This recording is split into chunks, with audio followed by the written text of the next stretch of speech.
Hello दोस्तों, स्वागत है आपका अपने यूट्यूब चैनल गायत्री मेडिकल में, जहां आप पाते हैं दवाइयों की संपूर्ण जानकारी। आज के इस वीडियो में हम बात करेंगे टोपीफोर्ट NX लोशन के बारे में। यह लोशन स्टेरॉइड, एंटी फंगल तथा एंटीबायोटिक दवा का कॉम्बिनेशन है और इस दवा का यूज स्किन से जुड़ी बीमारी को ठीक करने के लिए किया जाता है।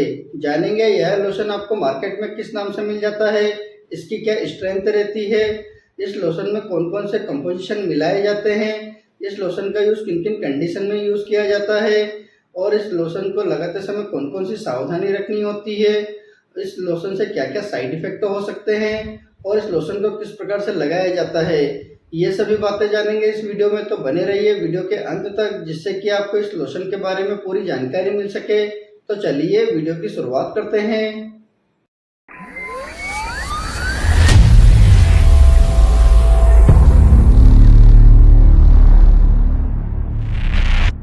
टोपीफोर्ट NX लोशन की बात करते हैं तो यह 3 कंपोजिशन की एक दवा है, जिसमें क्लोबेटासोल, क्लोट्रिमाजोल तथा नियोमाइसिन, ये तीनों दवाइयाँ इसमें मिलाई जाती है। अब बात कर लेते हैं ब्रांड नेम की। इस लोशन के ब्रांड नेम की बात करते हैं तो यह आपको टोपीफोर्ट NX लोशन के नाम से मार्केट में आसानी से मिल जाता है। हो सकता है आपके एरिया में किसी और ब्रांड नेम से मिले तो आप उसे भी यूज़ कर सकते हैं।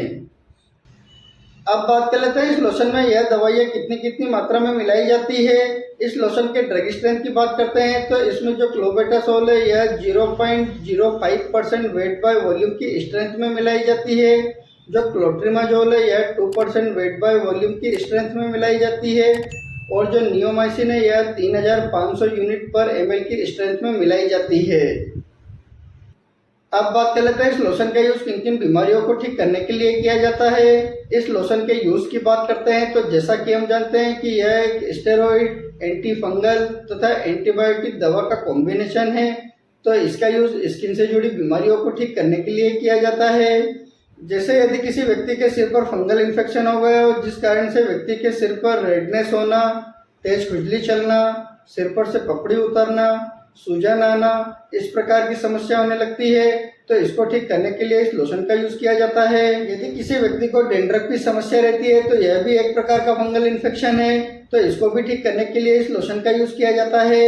यदि किसी व्यक्ति को जननांगों में यानी कि दोनों जांघों के बीच में इन्फेक्शन हो जाता है, जिस कारण से व्यक्ति को redness, swelling, itching, burning sensation तथा ब्लिस्टर जैसी समस्या हो जाती है, तो इसको भी ठीक करने के लिए इस लोशन का यूज़ किया जाता है।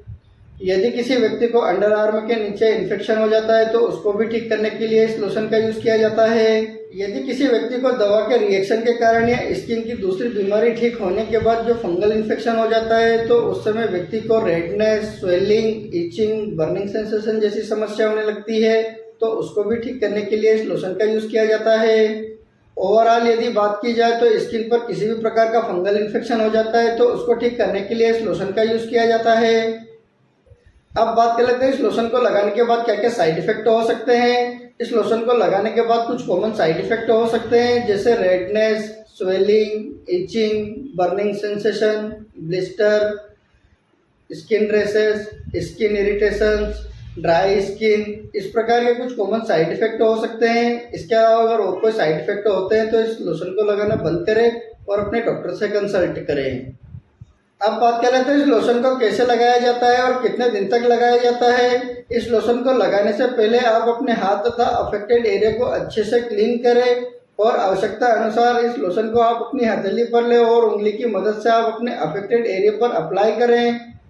और इस लोशन को दिन में 2 से 3 बार लगाने की सलाह दी जाती है और इस लोशन को जिस एरिया पर लगाया जाता है उसे आप खुला रखें जब तक कि ये लोशन सूख नहीं जाता है, क्योंकि लोशन गीला होने के कारण लोशन कपड़े से साफ हो जाता है और इसका अच्छा रिजल्ट नहीं मिलता है। इस बात का भी आप विशेष ध्यान रखें। और इस लोशन को लगाने के बाद आप अपने हैंड वॉश जरूर करें। इस लोशन के टाइम ड्यूरेशन की बात करते हैं तो इस लोशन को मिनिमम 10 दिन से लगाकर 20 दिन तक या उससे ज़्यादा लंबे समय तक डॉक्टर द्वारा लगाने की सलाह दी जाती है। और इस लोशन का यूज़ बच्चे, बड़े तथा बुजुर्ग सभी यूज़ कर सकते हैं, लेकिन यदि बच्चे की उम्र 5 साल से कम है तो उसे यह लोशन नहीं लगाया जाता है, क्योंकि इस लोशन में जो क्लोबेटासोल है यह बच्चों के लिए बहुत ज़्यादा हार्ड होता है। और यदि किसी व्यक्ति को इस लोशन से ज़्यादा फायदा नहीं मिलता है तो उस व्यक्ति को साथ में कुछ मेडिसिन दी जाती है, जैसे सिट्रेजिन, लिओसिट्रेजिन, हाइड्रोक्सीजिन, इन तीनों में से एक मेडिसिन दी जाती है और इसे दिन में एक बार लेने की सलाह दी जाती है। अब बात कर लेते हैं इस लोशन को लगाते समय क्या क्या सावधानी रखनी होती है।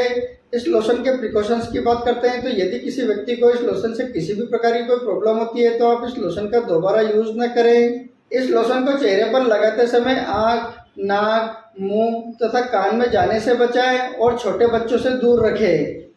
इस लोशन का यूज जली हुई स्किन पर बिल्कुल ना करें। यदि आप किसी भी प्रकार की कोई मेडिसिन का यूज करते हैं या आपको किसी भी प्रकार की कोई प्रॉब्लम हो तो आप अपने डॉक्टर को जरूर बताएं। आपसे एक रिक्वेस्ट करूंगा, आप अपनी मर्जी से किसी भी प्रकार की कोई मेडिसिन का यूज ना करें। आप अपने डॉक्टर या किसी फार्मासिस्ट की सलाह से ही मेडिसिन का यूज करें। उम्मीद करता हूं कि आपको टॉपी फोर्ट NX लोशन के बारे में पूरी जानकारी मिली होगी।